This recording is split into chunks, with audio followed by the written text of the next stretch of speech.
맛집에 가면 항상 생각보다 별로인 이유. 맛집은 없다. 오늘은 맛에 대한 얘기, 그리고 메뉴에 대한 얘기를 하려고 합니다. 저는 요리사도 아니고 외식 업주도 아니고 미식가는 더더욱 아니지만 맛과 메뉴에 가장 민감한 직업을 가지고 있습니다. 전국 외식업소에서 새로 메뉴가 생기면 그 메뉴가 무슨 메뉴인지 분류하고 집계하고 발표하는 일을 하기 때문이죠. 그래서 오늘은 전혀 다른 시각으로 맛과 메뉴를 이야기해 보려고 합니다. 저는 요즘 메뉴의 이름에 집중하고 있는데요. 식감이나 향을 포함해서 통상 맛이라고 부르는 것, 그리고 그런 맛있는 음식을 파는 맛집에 대한 게 절대적인 맛 때문이 아니라 아주 치밀한 계획하에 만들어진 결과물이라고 생각하기 때문입니다. 맛집을 싸잡아서 폄하하거나 맛이 없는데 맛집으로 소문만 났다고 고발을 하려는 게 아닙니다. 실체가 없는 맛이라는 것을 가지고 어떻게 맛집을 만들어냈는지 그 기술이 중요하기 때문입니다. 그리고 그 중에 아주 중요한 요소가 네이밍인데요. 네이밍이 왜 중요한지 맛과 메뉴에 대한 몇 가지 오해부터 시작합니다. 우리는 별 생각 없이 맛있다는 말을 자주 합니다. 음식의 맛이 좋다는 건데요. 맛은 미각을 통해 인지되는 느낌이라고 정의되어 있습니다. 식감과 향까지 포함한다고도 되어 있는데 주로 혀를 통해 느껴지는 게 맛이라는 겁니다. 그리고 맛은 단맛, 짠맛, 신맛, 쓴맛, 매운맛, 오음이라고 하지만 매운맛은 맛이 아니라 혀가 느끼는 통증이라고 하여 사원미라고 하며 대신 감칠맛과 고소한 맛까지 포함하여 육미라고 하기도 합니다. 우리나라는 단어가 아주 풍부하기 때문에 각각의 맛을 표현하는 단어들도 많은데요.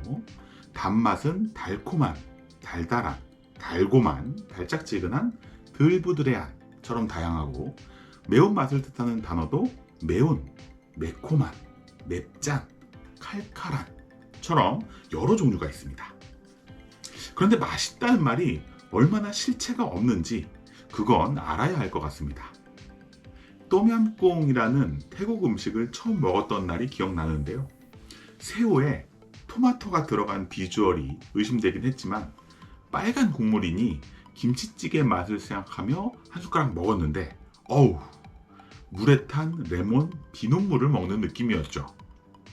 알고 보니 똠얌꿍은 새우를 새콤하게 끓인 수프라는 의미였고 레몬그라스, 고수, 방울토마토, 칠리소스, 라임 같은 재료를 쓰다 보니 그런 맛이 나는 게 당연한 음식이었습니다. 심지어 프랑스 부이아베스, 중국 샥스핀과 함께 세계 3대 숲으로도 불린다는 음식이었죠. 자, 이렇게 음식에 대해 알고 다시 먹으면 모르고 먹었을 때와 맛이 달랐을까요? 100% 달라집니다. 맛은 혀에서 시작하지만 뇌가 최종으로 뽑아내는 느낌이기 때문에 이 뇌에 배경 지식이 있다면 다른 출력을 하게 되거든요. 자, 어린 아이에게 커피를 조금 찍어서 맛을 보여주거나 혹은 한약을 조금 찍어서 맛을 보여주면 똑같이 쓴맛에 찡그리게 되는 걸 볼 수 있습니다. 그런데 우리는 커피는 맛있다고 하면서도 한약을 맛있다고 하지는 않죠. 자, 사람마다 모두 입맛이 다르다는 것은 알겠는데 같은 사람도 시간에 따라 입맛이 변하기도 합니다. 저는 어렸을 때 곱창이나 회를 왜 먹는지 이해를 못했었거든요. 지금은 없어서 못 먹죠. 자, 이번에는 와인을 좋아한다는 친구에게 5병의 와인을 조금씩 따라주고 어떤 와인이 가장 맛있는지 물었습니다. 그러고 나서 각각의 와인 가격을 공개한 뒤에 다시 어떤 와인이 가장 맛있는지 물었죠. 가장 맛있다고 생각하는 와인은 바뀌었을까요? 안 바뀌었을까요? 이번에는 소주를 가지고도 블라인드 테스트를 해봤는데요. 식당 가면 참이슬이나 진로만 찾는 사람, 처음처럼만 먹는 사람, 하이트, 입세주, C1, 오투린, 좋은데이, 참, 한라산까지 각자 다양한 브랜드 취향이 있습니다. 왜 그렇게 하나만 마시냐고 물어보면 맛이 다르다고 얘기하죠. 그런데 10잔의 소주를 따라 놓고 맛으로 선호하는 브랜드를 찾아보라고 하면 열의 8은 자기가 선호하는 소주를 찾아내지 못합니다. 우리는 소믈리에 같이 미각이 발달했거나 훈련된 사람들이 아니니까요. 그러니 외식 업주는 이 사실을 반드시 알아야 합니다. 맛은 주관적이어서 모두의 입맛에 딱 맞는 메뉴는 없다. 맛은 상대적이어서 누구에게는 맛있지만 누구에게는 맛이 없다. 같은 사람도 시간이 지남에 따라 입맛이 바뀌는데 연령대별로 선호하는 음식이 바뀌어가는 맛의 생애 주기라는 것이 있다. 맛은 경험이 크게 작용하기 때문에 계속 먹다 보면 또 맛있게 느끼기도 한다. 맛은 인지가 중요해서 알고 먹으면 훨씬 맛있게 느낀다. 그래서 음식 자체의 맛은 당연히 중요하지만 그게 어느 정도 수준이 되었다고 하면 그 이후에는 맛있다고 느끼게 하는 게 더 중요해지는데 여기에는 혀뿐만 아니라 눈과 코와 뇌를 자극해야 하기 때문에 음식 사진도, 조리 과정도, 메뉴의 스토리와 역사도, 가격도 모두 맛있다는 느낌에 영향을 준다. 이런 중요한 사실이 머릿속에 있어야 합니다. 자, 이번에는 두 번째 오해를 풀어보겠습니다.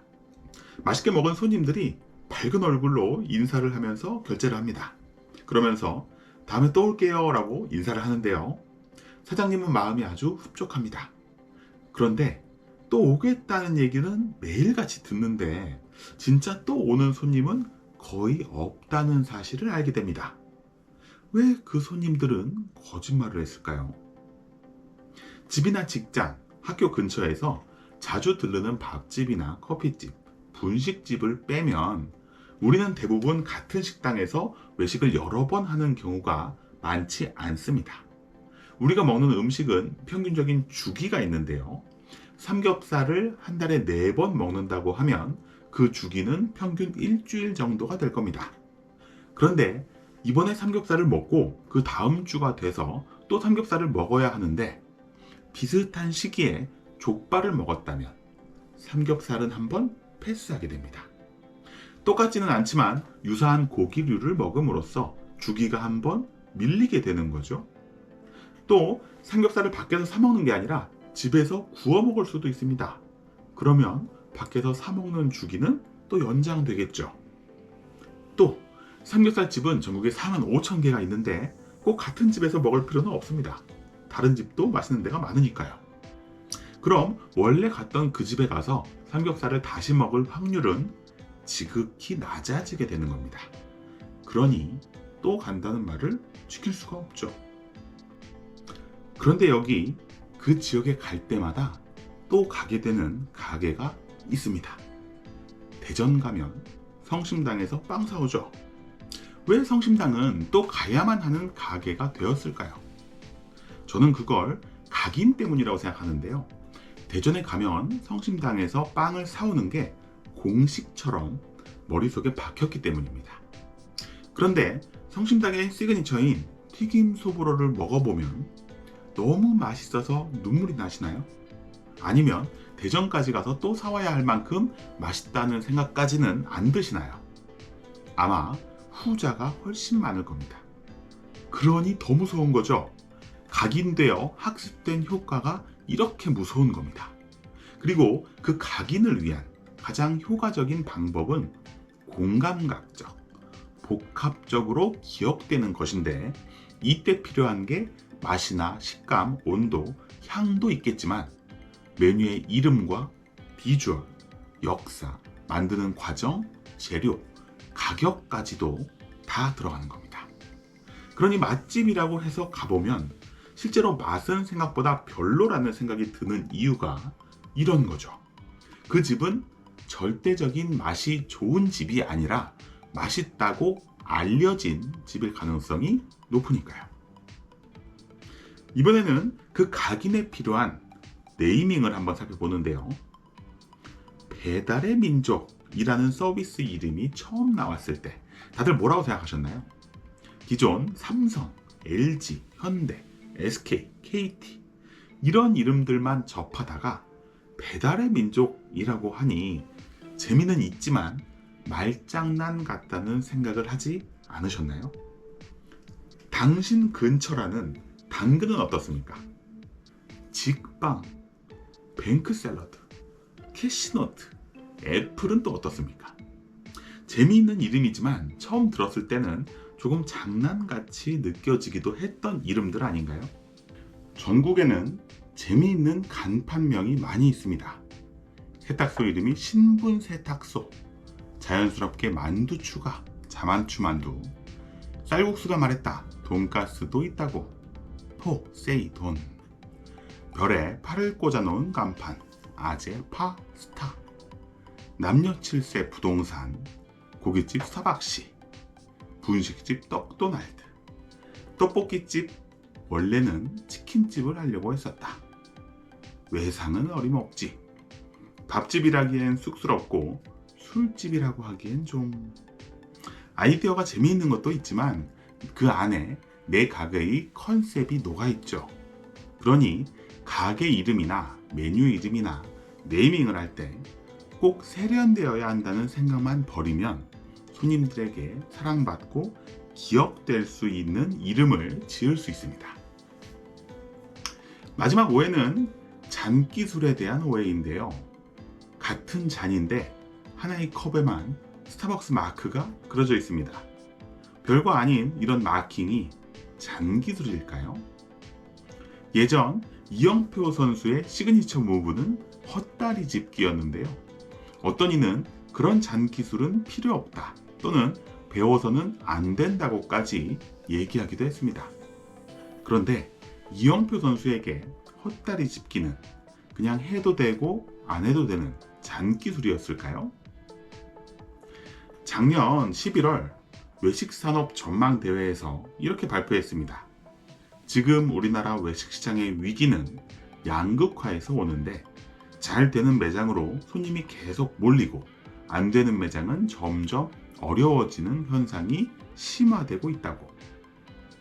그런데 그 양극화를 심화시킨 요인은 소비자의 맛집 검색이 일반화된 것, 물가가 오르면서 한 번 먹을 때 제대로 먹자는 외식 풍조, 그리고 이런 시장에서 살아남을 수 있는 빠른 정보의 습득과 활용 능력의 차이에 있다고요. 그래서 이런 양극화 시장에서 매출이 높은 매장과 경쟁에서 살아남으려면 무언가 한두 개 갈고 닦은 무기가 있어야 하는데 어차피 매출이 높은 매장보다 매장 규모가 크거나 깨끗하거나 친절하거나 프로모션이 적합하거나 위치가 좋거나 더 편리하게 하기는 쉽지 않기 때문에 결국 손댈 수 있는 부분은 메뉴와 가격밖에 없다고도 말했습니다. 그러니 메뉴 이름을 바꾸는 것은 단순한 말장난 같은 잔기술이 아니라 내가 지금 할 수 있는 유일하고 확실하고 효과적인 내 매장의 고유성 살리기, 컨셉 수립의 시작점이라고 할 수 있는 겁니다. 자, 정리해 보겠습니다. 맛은 주관적이고 상대적이고 시간과 경험과 인지에 따라 달라지는 가변적인 거라서 맛있는 게 아니라 맛있다고 느끼게 하는 게 중요하다는 점. 손님이 다음에 또 오게 하려면 복합적인 요소에 의해 내 매장과 메뉴가 각인되어야 한다는 점. 맛집이란 절대적인 맛만 좋아서 붙여진 이름이 아니라 맛있다고 알려진 의도된 기획의 결과라는 점. 이름이라는 건 세련된 게 무조건 좋은 게 아니라 고유한 특성을 끄집어내면서도 센스 있는 장명이 좋은 이름이라는 점. 마지막으로 메뉴명을 바꾸는 것은 해도 되고 안 해도 되는 잔기술이 아니라 이런 양극화 시장에서 무조건 시도해야 하는 필수 영역이라는 점. 이렇게 정리해 보겠습니다. 메뉴 이름 바꾸는 방법, 이름 짓는 방법이 궁금하신 분들이 많다면 다음 메뉴 시간에는 구체적인 이름 얘기들을 해볼게요. 오늘은 여기까지. 상권 읽어주는 남자 주일장이었습니다.